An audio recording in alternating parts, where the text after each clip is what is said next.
Hey there, I'm Lee Ullman here with some big news from the National Young Farmers Coalition.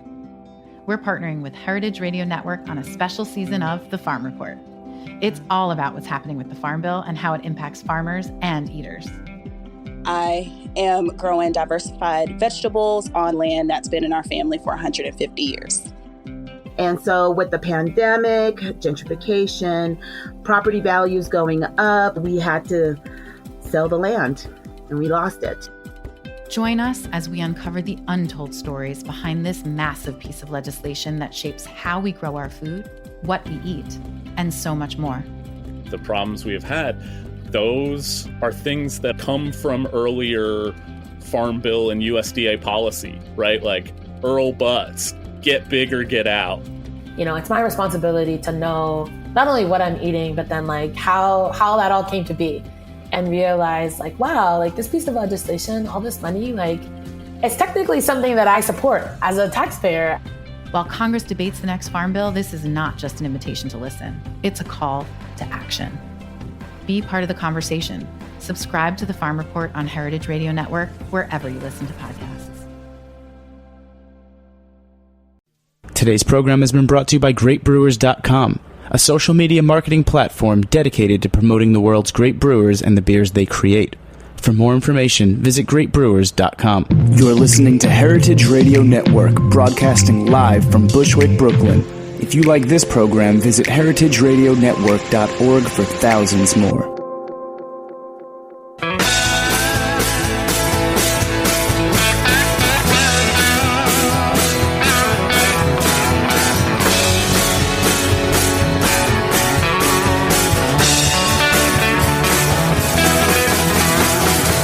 Hey, welcome to Beer Sessions Radio on the Heritage Radio Network. It's April 23rd, 2013. I'm Jimmy Carboni from Jimmy's Number 43 and the Good Beer Seal. I'm out here at Roberta's in Bushwick, hanging out with the guys from the NRDC. There's going to be a farm-to-table dinner tonight at Roberta's. We got Kelly Taylor from Kelso and Heartland Brewing in New York, who's going to be doing some cool beer tastings tonight. Jen Grossman from the NRDC, which she'll tell you what that means. And our favorite farm inspector, June Russell from Green Market Grow NYC, who we're going to talk to first. Welcome to the show. First, thanks to our sponsor, GreatBrewers.com. Tonight's show is all about beer. You want to learn more about beer, go to GreatBrewers.com. To give you an update on my status and why I'm slurring is that all weekend I wasn't drinking beer. I was running the New York City Hot Sauce Expo, and it was really great. But I have to tell you, tonight I'm going to hang out here at Roberta's and drink a lot of beer. Right now I'm drinking Peekskill, the Eastern Standard IPA. Our good buddy Jeff O'Neill's up in Peekskill. Their new brewery's up and running. And soon I'll be drinking some Kelso beers with Kelly Taylor. So hey, everybody, welcome to the show. Let's raise our glasses. Kelly, Jen, and June. So June, you're the big story today. You're the green market inspector. People fear you. You go to every damn town in New York and make sure their chickens are their chickens. But what's this grain thing? Like you put together this awesome video called the Local Grain Renaissance, and I was looking at it this afternoon. You've got brewers like Kelly Taylor, our malt friends like Andrew and Christian Stanley at Valley Malt in Massachusetts, and some other guys. Tell us what's going on with New York State Grains, because it's kind of like the local food, farm-to-table beer show tonight. Sure. Well, thanks, Jimmy, for all the compliments. This is part of our regional grains project at Green Market that spans back many years now, original conversations going back to probably 2002, trying to source local grain for our bakers. And in sort of evolving those conversations and scaling up a grains system and infrastructure, there's all sorts of opportunities to add value to grains that we can grow in the region and all kinds of grains that we could have in the region. So in the course of doing this work, we started out with our bakers, but quickly realized that, looking for end users who could support our grain growers, that would include distilleries and ultimately those who make beer once we have malting facilities. So once we had Valley Malt come onto the scene a couple years ago, that has really opened up some possibilities for us. And it's a big one. If we can replicate malting facilities around the region, we'll open up huge markets for our grain growers. So we're pretty excited to have Kelly working with the grains that are coming out of Valley Malt and slowly getting those grains into the marketplace where our customers and consumers can access them. So the video you made, it's called The Local Grain Renaissance. Where can people see that video? Because it's really worth watching. Thank you. It's on our website, grownyc.org, and we have a Vimeo channel. And if you pull that up, you'll see it. It's a Local Grains Renaissance, and it's part one. We have part two. Part one is on processing enterprises, and the second piece will be on baking with local flour. So one thing I saw in the video, first of all, Grow NYC and the green markets, that's really the definitive green markets in the country. You guys have almost 60 markets just in New York City alone, and you're out there sourcing from how many states? And how far away from New York City? Well, the farthest is, I think the farthest farm in the region is really Red Jacket up at the top of Seneca Lake in Geneva, New York. We do have one. We have maple syrup coming from the Northeast Kingdom in Vermont, and I think they're technically the farthest, but that's just outside of our region at this point. But we get eastern Pennsylvania, all of New Jersey, eastern Pennsylvania, out to the Susquehanna River, New York up to the Finger Lakes, some of Massachusetts, Vermont, Connecticut, and New York State out to Long Island. Our fishermen are coming from Montauk and blanking on the port, but yep. So for grain, I mean, I know grain's a building block of so many things. In your video, they're at Italy, they're using your grain for bread. People can make pasta, and beer's a big one. You know, it's the building block of beer. Can they grow any type of grain in the Northeast? Are there certain grains you guys are targeting? Tell us about the plan and how it relates to beer. Sure. Well, the marketplace really drives the innovation, first of all. So having our consumers interested in buying local is really helping to give liftoff. And what that does is that gives farmers confidence to plant a crop that they know that they can sell. And that gives potential entrepreneurs like Jennifer the confidence to take on an enterprise and go into a business that can process agricultural products to get them to an end user like Kelly to make into beer, because you can't take raw barley. I mean, you could probably explain that process, but it needs to be malted. So some of these facilities we need to come back to the region. They've been gone for over 100 years. We've had no malting facilities in the Northeast for over 100 years. So part of building the market for these and educating the consumer is helping to drive the market for that. And once you have that, we've seen really rapid growth just in 3 years. There was very little barley being grown 3 years ago.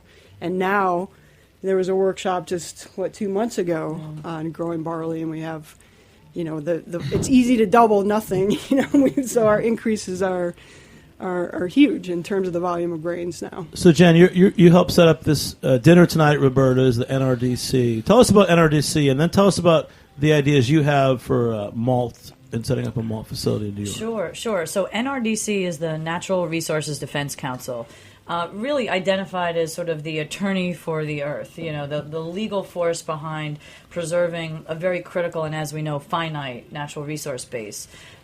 Typically, NRDC's MO... It's kind of serious. It is. Yeah. It's important stuff. It's, no longer it's an if, it's a when. We have some really serious degradation of our natural resource effects that we're experiencing now. So now is the time to create solutions, and that's really one thing that NRDC is really capable of doing, both from a top-down approach and a bottom-up. Top-down is typically how they've operated: advocacy, litigation, legislation on lots of important issues: renewable energy, energy efficiency, point source pollution, pesticides. This is a really unique opportunity that we have now when it comes to regional local food. For the first time ever, NRDC is taking the lead in a bottom-up approach, working deep down with communities to understand what their agricultural heritage is, what the capacity is currently of the landscape, and how to fit into an unmet demand for local food at a variety of levels. And whether it's a food product that is direct to consumer or it's an ingredient that is used in a processing component, there's a great opportunity to restore sort of this legacy of agricultural heritage that has a respect for the natural resource base, but also is a real economic driver for the community. I went to the site today, and there's a big thing: clean water, great beer. Yeah. So is that one of the initiatives now? Exactly. As we all know, and most of you know much better than I, the number one ingredient in beer is water. So, New York State is blessed by the largest public unfiltered water supply in the world. The Catskill watershed services more than 10 million people with fresh water. And that's an incredible opportunity, not only to protect and preserve that, but to teach folks in other communities on how we can preserve. On that note, I went to the site earlier. What is the NRDC site? The NRDC site is nrdc.org. Wow, that's so easy. It is, and it's particularly called Brewers for Clean Water. So I looked at the pledge. So it's called Clean Water Pledge, and some breweries signed up. Most of them are from the Midwest, and I have a theory about that. It was Allagash, Arcadia, Founders, Half Acre in Chicago, even Sierra Nevada, Schwartz, Wild Onion, and many of these are from Illinois and Michigan. And my good friend Lucy Saunders, and she's listening tonight, she teaches at the Siebel Institute in Chicago. She's an author. She organizes every year the Great Lakes Water Conference, and it's mostly brewers that attend. So I have a feeling that this overlaps, but I think that in the Midwest with the Great Lakes Water Conference, the brewers there are really attuned to the water issues. And I don't think we haven't really talked about that as much in New York. I'm not sure why. Yeah, and maybe, unfortunately, it's the blessing of having an abundance of water. We don't know water stress in the Northeast like other parts of the country have experienced. And we've seen that and we'll see it with corn prices going up. And that will result in milk prices going up and other dairy products. So there's something that we haven't yet experienced here, but there's a very focused acuity of the brewers that are creating new businesses here on the natural resource capacity of the Northeast, particularly New York. So NRDC's focus with its Food Shed initiative is really to scale up existing local farmers, create new farmers that can come in and provide essentially, again, this unmet demand for local ingredients and local food. And now let's talk to Kelly. Kelly Taylor, you're probably one of the most accomplished brewers in the whole New York region because you can tell us the truth. You're Kelso Brewing, but you're the head brewer for Heartland Brewery. So how many actual brewery labels are you making the beer for? Well, we're producing beer for 5 different breweries right now, and we're doing about 18 to 20,000 barrels worth of beer a year right here in Brooklyn. So it's over the course of the year, we're doing about 60 different kinds of beer, which is a lot. And then in the group you're part of, they've opened up House and Hall downtown. Sure, yeah, that's a partnership with the Heartland Brewery. And I went to lunch here last week, and I was really impressed. There were all these little individual beers. So who's making those beers? Well, those beers are all contracted from our facility. So it's basically it's my brewers. They asked me, this corporation asked me to brew the beer for them, and I delegated it to my brewers. Each brewer made their own beer. Each brewer made their own beer. In some cases, it doubles up because there's 10 beers on down there. But in many cases down there, we're doing all R&D stuff. So we're bringing in hops that we've never used before and malts that we've never used before, and just doing a random beer with them and putting them on tap and going down, tasting it, seeing how it goes, seeing what the general public's reception of that hop is and of that malt. And I was just actually talking to Andrea up at Valley yesterday about getting some whatever grain that she's got that's coming out that is interesting or not interesting, just standard pale ale malt from Andrea, and just putting it in and putting it on down there and doing a single malt varietal and a single hop varietal, and using it as an R&D center for us, but also as a business center for her, and as kind of a showcase for what local ingredients can do unhindered. Because that place is really doing a tremendous amount of beer on a weekly basis, and there's a great opportunity for us to just use it as a great big R&D lab. And then for you, let's bring in what you're doing with local grains. And do you have anything to say about water? I mean, that's really a whole different show. I mean, I'm going to try to edit myself, but coming from the Pacific Northwest originally, and then I went to college in San Diego, 2 entirely different water communities. And New York City is one of the most remarkable watershed regions in the world, as Jennifer was saying. 10 million people rely on this water source.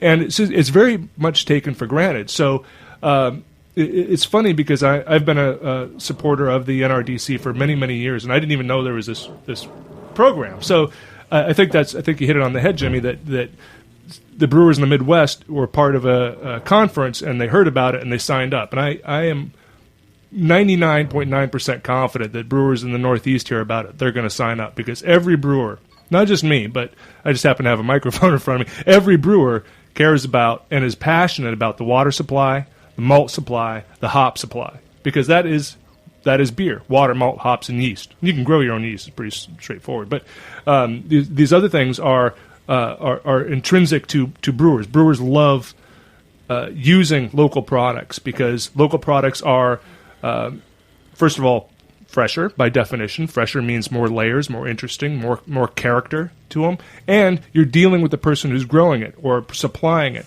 and so there's a certain degree of integrity involved in that interpersonal relationship that you're not going to get by ordering a malt or a hop from a catalog, and that integrity, oddly enough, finds its way into the finished product. And when you taste it, like this beer here, which I'm gonna pass around here. Wait, see if I can get this. Here, there we go. Great, what a great sound. I would like some of that, Kelly. You want some of this? Now this is June. Do you like beer? Beer's okay with me. Yeah, I like it. June's okay. June's okay This with is actually what the grains work is about. So thanks for the question, Jimmy. Better beer. This is a Rauch beer that we made with malt from. Did you get some? Oh yeah, I got one more over here. A little smoky. Yeah. So this is a malt this is a beer that I made with malt from Valley Malt, and I asked Andrea if I could get some of this triticale, which is a hybrid wheat rye malt, and she was very big into getting this malt into the market, it was a malt that I'd never heard of, and I've been brewing for 20 years, and I've never heard of triticale before. And she said, "Oh, it's nice. It's got the soft earthiness of a wheat, but the spiciness of a rye. Great, I'll try that." So this is that interpersonal relationship dealing with the maltster, not a catalog. And she says, "How about, do you mind if we smoke it?" And I said, "I don't care what you do with it, Andrea, just as long as I can get some." And she goes, No, we have... The room just picked up. And if we smoke yeah, no, my dad has a bunch... The maltster said this. My dad has a bunch of cherry wood that he harvested, and we want to try smoking grain. We've never done that before. So we want to smoke it over this cherry wood that my dad chopped down. And I said, "Well, giddy up. Yeah, how much can you give me?" And she's like, "I got this much grain." I said, "Great, send it to me." Awesome beer, and It is. let's raise our glasses. The Ralph beer from Kelso. Hey, we're gonna take a short break. We'll be back in a few minutes on Beer Sessions Radio.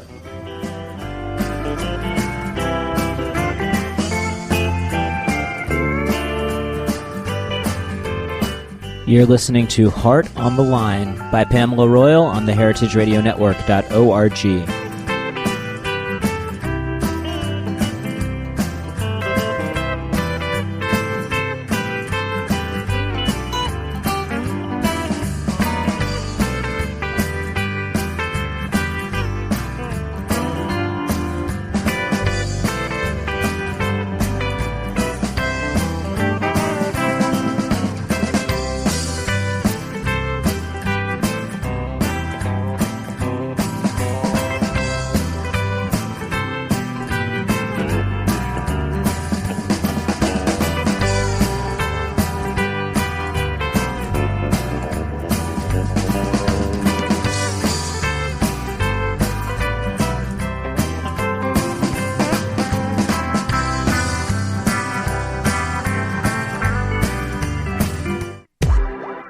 You know heritageradionetwork.org is a member-supported nonprofit organization. If you like what you're listening to, go to our website and click that donate button. Become a member and get special discounts, invites, VIP treatment, t-shirts, and more. Support us in our mission to bring you the freshest food content in the nation. Hey, welcome back to Beer Sessions Radio on the Heritage Radio Network. We have a great show today. But what's coming up on Saturday? The Abruzze is a outdoor barbecue. Mark Ladner, that famous chef from Lupa, and then Del Posto, he's doing a special members and fundraiser event for Heritage Radio Network. So go to heritageradionetwork.org and find out what's happening every month. There's some awesome events. Heritage Radio Network, you should be a member. It's not that expensive. But these are events. So if you're a member, you actually get to go to the event. So I'll be there Saturday, and the secret is that my grandmother was from Abruzzo in Italy. So the Abruzzo style barbecue. Hey. Those are my people, you know. I don't know if they make beer. Anyways, we got this. Kelly is talking about what he does with local grain, and he's like, I was just getting rolling, and we had to cut him off. But Kelly, you're back. Oh well, yeah. Well, now I've lost the train of thought. But basically, local grains, Andreas Stanley, Valley Malt. Well, it's nice to be able to deal with that, but to deal with people that are making grain and malt locally because you have that interpersonal communication and the integrity that goes along with it. But I think one of the things we, believe it or not, we had a lot of powwows about about what we talked about on this show. And here, wait, you want a beer? Hold on. I want more of your rock beer, Kelly. All right, so, and one of the things was we're trying to keep it current and try to keep it concise. What we're supposed to talk about. That just is such good beer. There we go. The local smoked malt. I didn't even know that Valley Malt was making smoked malt. Let's talk about. They don't. That. I buy it all. We're talking about growing local grain and having the facilities to turn into things here's like bread and malt for beer. But how do you? Let's just go basics. How do you make smoked malt? Well, you take the grain, and normally you take the grain and you soak it and let it sprout, right? So it looks like you put it in a big room about knee high. Probably in Andrew's facility, it's about knee high, and you let the grain sprout. If it gets a little wet, it starts to grow like any seed, and then they take it out and they dry it in a kiln. Well, they've got a place where they take it out and they dry it over wood, the wood that's burning, as opposed to just like a nice clean heat from a kiln. Does that mean there's just like smoke around it, and the smoke gets into? Yeah, well, there's a lot of different ways to do it, but it's like smoking meat. You can do a direct smoke, you can do an indirect where it's kind of blown in. Theirs is more of a direct system, I believe. So you get, first of all, the direct system's got a little bit more variance to it. So one batch from another has got a different smoke character, which Andrea and I have talked about. And every time I do this beer, I do it the exact same way and let this different smoke character come out in it. So every batch is a little bit different. Each time her batch, the smoke is different. Yeah, well, she doesn't do a lot of smoking. So could I just get a grill and set up a little smoker and smoke malt like that? You could, and actually, Chris Kuzme at 508 Gastro Brewery, right? We're going to be. He's part of the New York City Brewers Guild that I'm part of, and we're going to do a meeting up at my house up north this summer, and he's going to bring a small batch of grain up, and we're going to smoke it over the barbecue, and then do a Brewers Guild beer. So it could be that simple. It could be that simple. I mean, obviously, if you want to reproduce it and do it on a commercial basis, you need to have a little bit more consistency behind it. But since we're talking smoke beer, I'm going to bring in. We've got one of the classic smoke beers, the Schlenkerla from Bamberg. You brought an import. Well, I brought it for a reason because they've got a culture of local grains, right? A lot of malts come from Bamberg. It is their culture, and the a lot of the smoke malts. But I think they actually smoke the malts in their facility. So how is that different from what you're talking about? Do you know what they do at Schlenkerla?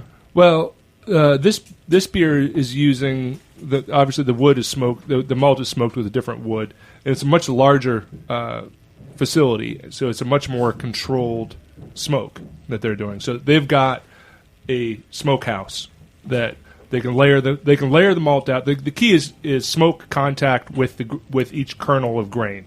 So you need a bigger surface area to lay the malt out on, a larger facility, and a much more controlled smoke environment. So this is my take on it.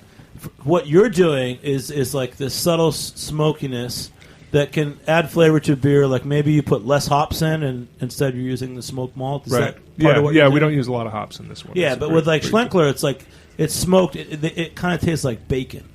So it's like the extreme smoke. It's heavily smoked. Yeah. Part of what we're doing is most of what we do with Kelso is we're trying to make it more nuanced. Even our Pilsner has got a little bit less hop character, but more malt character, so it's got more texture and layer to it. And this is the second time I've had the Schlenkerla this week. Oddly enough, Sonia brought some home the other day, and I think that our smoked beer has got more texture to it. This is just bacony. The Schlenkerla just tastes phenolic, smoky. It's just very strong. It doesn't have any succulence to it. It doesn't have any backbone. It's like all or nothing. It's all or nothing. Yeah. And I think that a lot of that has to do with the fact that the malt that we're using is just this random, small batch, interesting, eclectic thing that you really can't get very far. Get very far reaching, and it comes across in the beer. And the key with this discussion is really building an economy, rebuilding an economy. It used to be an agricultural-based economy, and we've gotten away from that. And in many cases, agriculture is viewed at slightly derisively. And when you drink beers that are made with local grains and local hops, and you and you interact with your farmers, it is an amazing end product that I'm really happy to be part of creating, and I'm really happy to promote. I mean, many years ago, small batches. It's interesting. Yeah, many years ago when I brewed at Heartland at Union Square, we used to interact with the farmers out front quite a bit. And Don Lewis used to come in and say, hey, "You should make beer with the malt that I'm growing." And he used to bring in bags of malt that he'd made. It was just a mess. I mean, it was partially modified, and there was husk material and stems, and it was like Don, you don't use this in your bread. And it wasn't great, but he was so enthusiastic about it. I tried it a few times, and the end product was a little harsh because it wasn't a cleaned, accessible malt. But now we've got things like Valley Malt and what's the name of the malt house you're building, Jeff? We're looking at the Catskill Malting Company. Oh, it's very original, but yeah. I'm sure that'll work out really well. I mean, because people will identify with that. Nobody knows where Valley Malting is. Yeah, unless you say. But I just visited Andrea this weekend. What a fantastic operation! I mean, not only is she individually a powerhouse, she's committed to a mission, which is just so important about sustainable agriculture. She's supporting her local farmers. What she is doing is also preserving lands, preserving water quality. And as you just mentioned, it's economics. This is creating jobs. It's keeping jobs in the community, because when you spend $1 on a farm, it turns over 3 times in that community. So you talk about green jobs. These are the best green jobs out there. And June, you mentioned before, there hasn't been a multi company in 100 years. We're not talking solar panels. We're talking farms. Exactly. Grow food. Exactly. And the other thing of this, listening to you be so enthusiastic about the grains that you're using and talking about triticale, and is that, ultimately these come down to a long-term vision of sustainability, because by having markets for these grains, we're encouraging our growers to work grains back into their rotations. And that's something that's been missing, for at least 50 years. And so, from, helping to you being a buyer for these malts is helping that facility get off the ground. And then, other folks seeing that it's successful, see that that's a good bet to replicate that model somewhere else. And then that continues to drive, more farmers towards production of grains and a diversity of grains, with, triticale is one. There's lots of rye going back into production now, which also wasn't happening 3 years ago. Barley, I'm still looking for an emmer beer someday. Right, I was going to say, you tried to get me to get some emmer and asked Andrea to look for it, and she couldn't find anybody that was producing emmer in a reasonable quantity. Oh, we'll have it. It'll be here. I think it was the time of the year and the timing, because we were trying to get some for an event, but at some point that will happen. And that's going to be, it's going to be a really important grain going forward, because it's like the original grain, it's basically. Almost. Einkorn is like the mother grain, and then emmer came, and then the wheats derived off of those. I want to do a beer called the Mother Beer. I think we could tie that together. Well, we've had we can get that. We can make that happen. Beers. I'll get you some Einkorn, definitely. Okay. Mother beer. Yeah, I think that'll work. But yeah, all these things are we're recreating this infrastructure, and everybody's on this learning curve, from our growers who are having to learn how to grow these grains and get the equipment that we've got tossed out or destroyed, or most of our folks are finding stuff in old barns and pulling them out, and they're like, "Oh, I found a grain cleaner," and it found a grain cleaner. Yeah, pretty much. It's like we dusted it off. So I saw your video. So you're saying that we had these systems in place, and then they kind of went somewhere else. Well, yeah, like all of our food system, it became very efficient and centralized. So, how many malting facilities are there in the country? Maybe 2, and they're owned by the big guys. Right. 2 or 3. Yeah. I mean, that was what, big agribusiness corporate concepts did to small-scale agriculture. In the 1950s, when petroleum became a huge additive into the system, whether it was the production or transportation of food, it completely dismantled regional infrastructure and small-scale family farms. So in New York State, for example, we've got 36,000 farms in New York State. 99.9% of them are family-owned and operated. These are small-scale operations. They're 200 acres on average, which is half of the national average. But these are folks that can benefit tremendously from either an ancillary or supplemental crop of some wheat and grains and hops and barley, or, hey, let's start up some new farms and have a few hundred acres of this. I mean, and in addition to the fact you've got the New York State legislature and a governor who's very focused on home brew distilleries and home breweries and home sourcing in terms of keeping dollars in New York State. So there's tax incentives,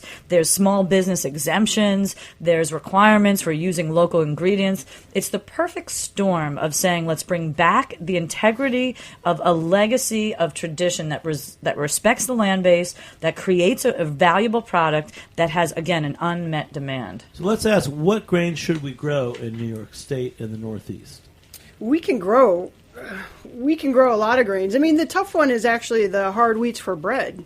That's where you get into the, issues of, gluten content and how they're going to perform. That's a trickier one. We eat flatbread. It doesn't need to rise. Most of the world eats flatbread. But we have varieties that, this work has been going on for many years now, and the researchers we work with have been working with varieties that year by year adapt to the conditions here. So, we're getting some decent hard wheats. We have rye. I mean, let's talk about rye. So a lot of people want to make rye beers.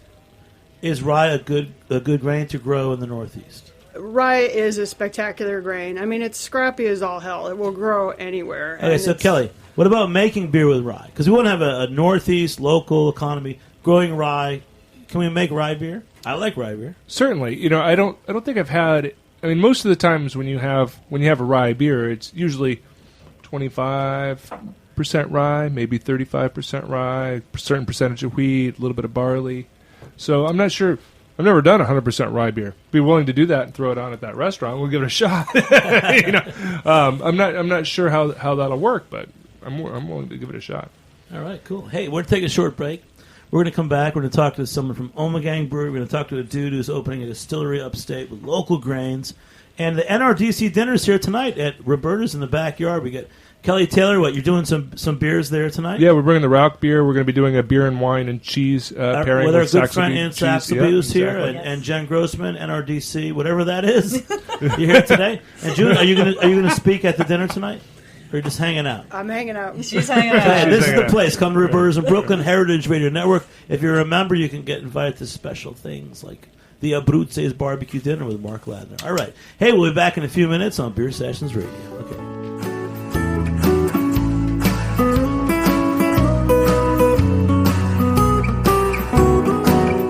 This one's called Someone Like You by Pamela Royal on the heritageradionetwork.org.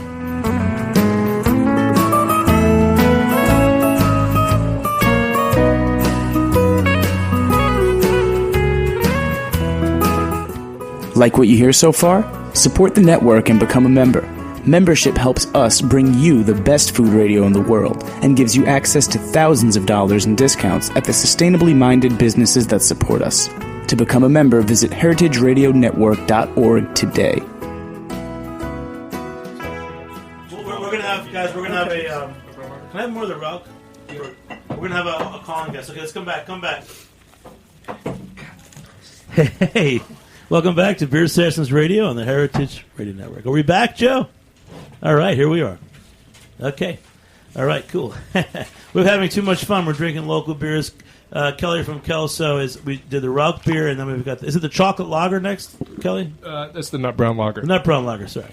But you've always made some great beers. But the Rauch beer is really rocking me, man. It's made with some local smoked malt from Valley Malt. Valley Malt, yeah. It's in Massachusetts. Nice cherry wood. Hadley, smoke. Massachusetts. Great. We just crossed that line where we've had a bunch of beers, and now we're kind of like, oh yeah, what's the point? It's the NRDC dinner. It's serious. We've got clean water, makes good beer. We've got local grain. June Russell, Jen Grossman, Kelly Taylor. All right, and talking about local beer and involvement in things like clean water, buying locally, and all that. We've got Kate Stamps. She's representing Omegang, which is one of our great New York State breweries. And she's on the air. Kate, how are you? Welcome to the show. I'm great. Thanks so much for having me. All right. Well, you kind of jumped on a show where we're really talking about things local. We've got people talking about we need some more malt facilities in New York State. We're trying to make some small batch beer with local grains. What's going on at Ommegang these days? Well, we're just trying to keep up with production, which is a good problem to have. Actually, tonight I'm in Philadelphia because we are hosting a Hop Chef competition here. You know a little bit about that. You were a judge for us last year. It was really awesome. So you go to different cities. Where are you going this year? D.C., Philly? No, we're doing Philadelphia and then Boston, Chicago, Albany, and then back to the final cook-off at BCTC again. So tell us about the Hop Chefs competition, because it's really a great. It's cooking with beer and using some of the Ommegang beers in their dishes. It's a really great competition, and every year you have the Belgian Comes to Cooperstown event, and it was really awesome. You had the winners from all the different cities there. Really great experience. Yes, for sure. In essence, just to give you a little bit of it, again, you know more. You've been there firsthand. But we work with local celebrity chefs in each of these cities and try to really let their creative geniuses shine by creating a signature dish that's paired with one of our beers. They often use lots of other pairing principles that are fun, such as storytelling, incorporation, etc. And this year, they're actually drawing a beer out of a hat, and that's the beer that they have to use. So we're asking a little bit more of them in that we're putting that parameter out there, and then they're creating some really fun and unique stuff around it. That's awesome. I know that you guys, we're going to jump off of Hop Chefs because Hop Chefs is an awesome experience, and everyone should check it out. Where can we find out more about Hop Chefs? What's the Ommegang website? Well, I would direct you to our Great Beer Deserves Great Food blog. That really has everything that you could want and more on it, which is, in essence, our initiative that supports all of our food events. So if you just Google Great Beer Deserves Great Food Ommegang, it'll lead you right there. All right. I'm going to ask you a couple other questions because we're really talking more about local grains and water and Absolutely. Things. I know that you guys at Ommegang are really behind, the importance of keeping the area pure and clean and local water as an anti-fracking and all that. We're talking with June Russell, who's an inspector. Fracking, boo. Boo, fracking. This is the yes to fracking. This is a serious show today. So, yes. Do you want to say a few things about Ommegang's position on, things like clean water and... Well, I mean, it's obviously something that's very important to us as a brewery, but it's also something that's very important to us as a community and part of the Cooperstown community, part of the bigger community of the state of New York, expanded all the way out to the U.S. And we're pretty intimately involved in the anti-fracking campaign, pretty much in every way that we can be. And Larry Bennett, our PR genius, has really gotten us involved in some spectacular ways, and we do everything in our power to really try to put an end to that locally and elsewhere as well. All right. Well, you got June Russell is the inspector from Green Markets in New York, and she's in probably most of the towns in the region checking out different farms all the time, and you guys are in Cooperstown. Are there any farms in Cooperstown that you've been to? Yeah, there's some farms just north of there. There's a couple. Paul's up there. He's relocated. Our friend Paul's in West Winfield, yeah. Exactly, and so is Jim Grillo. He's just north of there. We stopped in at Ommegang the last time we went to see both those guys. And yeah, there's a lot of things going on. I mean, it's funny because, where you are in Cooperstown, around you, West Winfield, there's so many towns that were really old school farming areas. And it seemed like there hasn't been a lot going on there for a while, but it seems like it's coming back. Sure. A lot of potential for growing grain, definitely. There's still some dairy farms up there, and wasn't Ommegang? It used to be a big hop farm. Wasn't that location? Yeah, exactly. Actually, it's kind of breaking news that we're starting to, in the near future, get back into that just a little bit. But historically speaking, it had a really strong tie. And like right now, talking about the farms in the surrounding area, we take all of our spent grain, and the farmers from the local community come and pick it up and feed it to their animals. So it's nice because we have connections to a lot of them through that outlet. That's awesome. Jen's from the NRDC. She's here today. We're doing a special dinner at Roberta's in Brooklyn. You want to ask Kate any questions? Because she's up there. She's in the heartland. I mean, when we talk, this is one thing that's great about what Ommegang is. When we actually talk about agriculture in New York and local beer and stuff, I mean, there's a brewery in Cooperstown that's in the middle of everything, whether it's clean water or growing hops or anything. They're there. Yeah, and it's an identification that this is not only a watershed, the entire area. We've talked about the value of clean water, the proximity of it to New York City, and the uniqueness of it as not being filtered. But it's a food shed. The same land that supports the infrastructure for a unfiltered water supply is an amazing capacity to grow food and to grow ingredients. And again, I don't have to tell you this, but New York State was the largest hops producer in the country 100 years ago. So that means we have the soil quality, then the capacity, the topography to really reinvigorate something. It's not recreating the wheel. It's going back to what worked before. And it's up to us to innovate ways to take what we know we can do naturally and put it into a product that not only, again, enhances the natural resource base, but creates a viable economic opportunity for small-scale farms, for new farmers, for transitioning farmers. And I think that's one of the biggest jumps that we need to make, is an understanding that agriculture is truly an economic venture for New York State. And the only way to do that, or the best way to do that, is through value-added products like beer. Jen, you're a good talker. And we've I like to talk. I'll tell you this: if you do go upstate, Cooperstown, they have the Farm Museum. They still have they grow hops there, and you can learn about how they used to. I think the Anheuser-Busch family owned a lot of property in that area, and it was one of the top hop growing areas in the country for a long time. A lot of good stories, Kate. Kate, go back to Hop Chef. So you're going to be in Philadelphia, Boston, Chicago. Philadelphia, Boston, Chicago, Albany this year before the cook-offs at BCTC, which are that first weekend in August.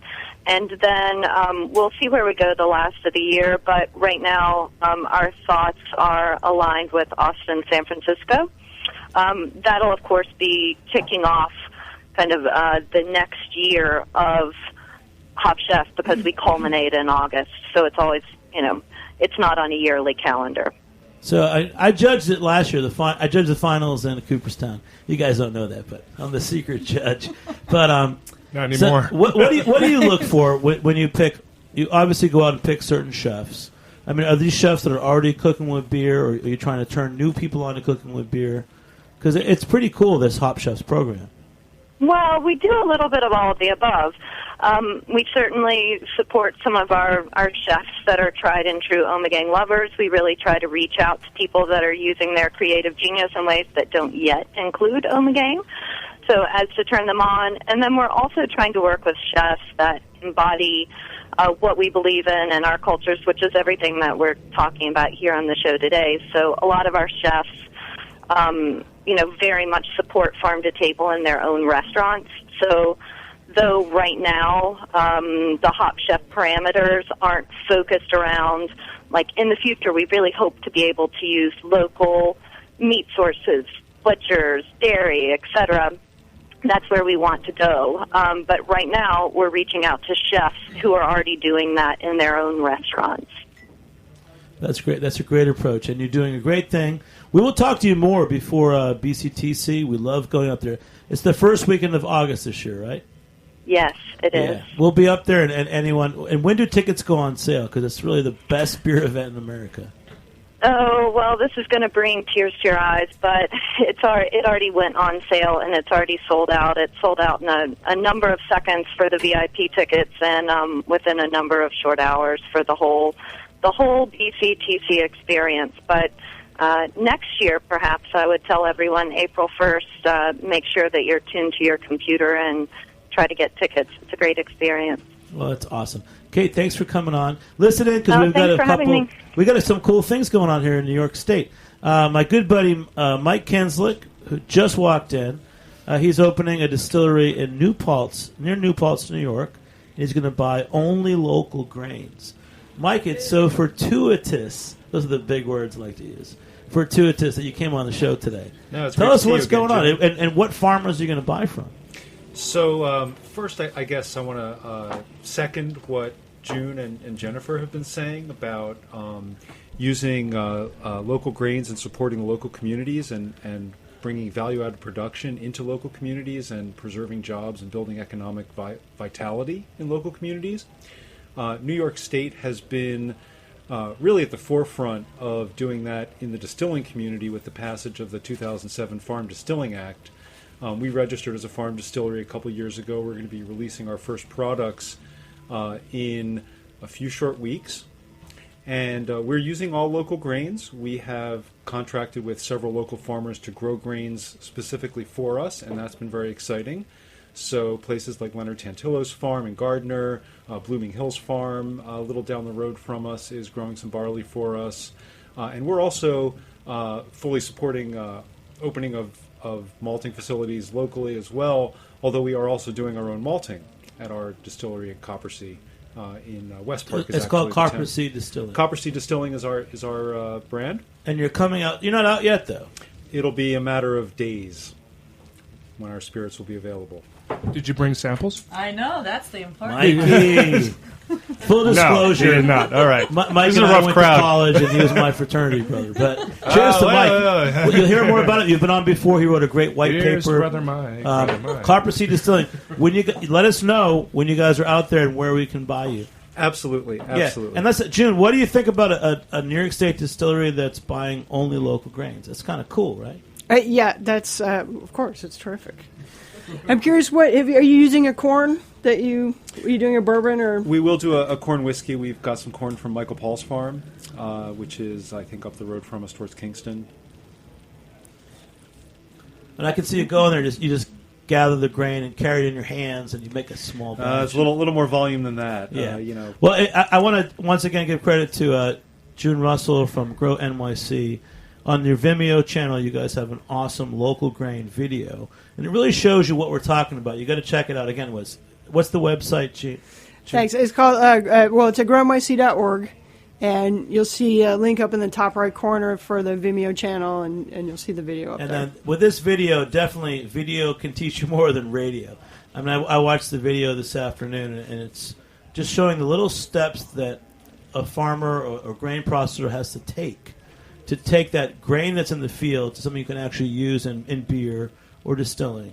It also brings together, the whole picture of, the growers, the processing facilities and the consumer and how the consumer accesses these, and that, makes a great circle. Kelly Taylor, Kelso, one of the last things I want to ask you is, if you could buy all your grain locally, would you? Or do you feel like you want more diversity from what's offered around the world?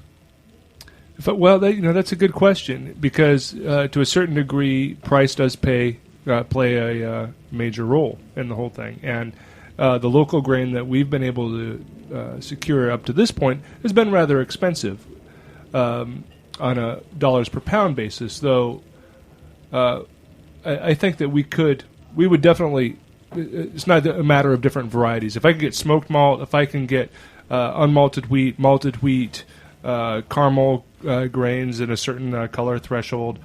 If I can get the malt that I want, I'll buy it. And the incremental cost really is a negligible thing in the brewing operation, because especially when you start to figure in how it'll benefit the economy and the whole thing. It's like the keg's going to be a few dollars more. It's not that big a deal. And there's a real growing interest and commitment to local purchasing. The National Grocery Association came out with a study this year that for the first time ever, more than 50% of the purchasers are willing to pay more for local just because it's local, not related to quality, not related to cost, which typically is what a grocery store consumer is all about. So that's one end of it. The other end of the spectrum is that when people really truly understand that the dollar spent for local products stays in their community, enhances the quality of their community, it's a win-win. So it's an investment essentially when you buy local. And I 100% agree with that. And the problem that I would have is if I'm doing a Pilsner, for example, which is my number one seller, and I am doing a Pilsner, by the way. If I'm doing a Pilsner and the guy down the street's doing a Pilsner, which he is, and I'm using local grain, and they're not, and I'm paying 100% more, which is with the current cost difference right now, by the way. If I'm going to use a Pilsner malt, and it's 100% more than the other one, and I've got a product that is more nuanced, but most people aren't looking for the nuance in that beer. They're looking for Well, nice and crisp. The big question is, can you charge more? I don't think I can charge as much to keep the competitive advantage the way that it is right now. But I also here's the thing. I also own a Prius, and I got a Prius because I know that if I invest in that infrastructure, I invest in that economy, the price will come down to the point that it'll be affordable for everyone. I'll tell you what. On that note, we're going to have to close up. But listen. There's more beer here. There's more beer. Wait. It's not that, Kelly. Extend the show. Kelly, I'm doing a T-shirt giveaway right now. Okay. If you're listening in and you're a fan of Kelso Beer and our show, if you Twitter us on @beer_sessions, the first person to Twitter and say, I want a Kelso T-shirt. But the question is, would you pay more for a Kelso Pilsner that's using some local grains than you would for something else? I would. So somebody go out there, tweet us now, @beer_sessions and say, I want the Kelso T-shirt. And then we'll tell your story next time, right? Guys, we're going to have to close out soon. We had an awesome cast. Katie from Omegang, hopefully you'll be down in New York and we can actually have you on the show. And thanks so much for calling in, because that's probably the toughest job. She is in New York, actually. She is awesome. I'd like to thank our sponsors at greatbrewers.com who have helped to bring this show to you tonight. And also the Good Beer Seal. Good Beer Seal every summer does the July Good Beer Month. There's over 40 small independently owned beer bars in New York, part of the goodbeerseal.com. I think we're expanding through Jersey and Long Island this year, so keep tuned to that. So there's some cool people that came on the show. Kelly and Sonia, June, Jennifer, Kate, and Mike Kinsley from Copper Sea Distilling. Thanks for joining me here on Heritage Radio Network. I'm Jimmy Carboni. Thanks to our producers, Jack Inslee and Brie O'Connor, and our engineer, Joe Galarraga, Joe, who makes every damn show. Thanks for listening, and we'll see you next time on Beer Sessions Radio. Thanks for listening to this program on heritageradionetwork.org. You can find all of our archived programs on our website or as podcasts in the iTunes Store by searching Heritage Radio Network. You can like us on Facebook and follow us on Twitter at @heritage_radio. You can email us questions at any time at info@heritageradionetwork.org. Heritage Radio Network is a non-profit organization. To donate and become a member, visit our website today. Thanks for listening.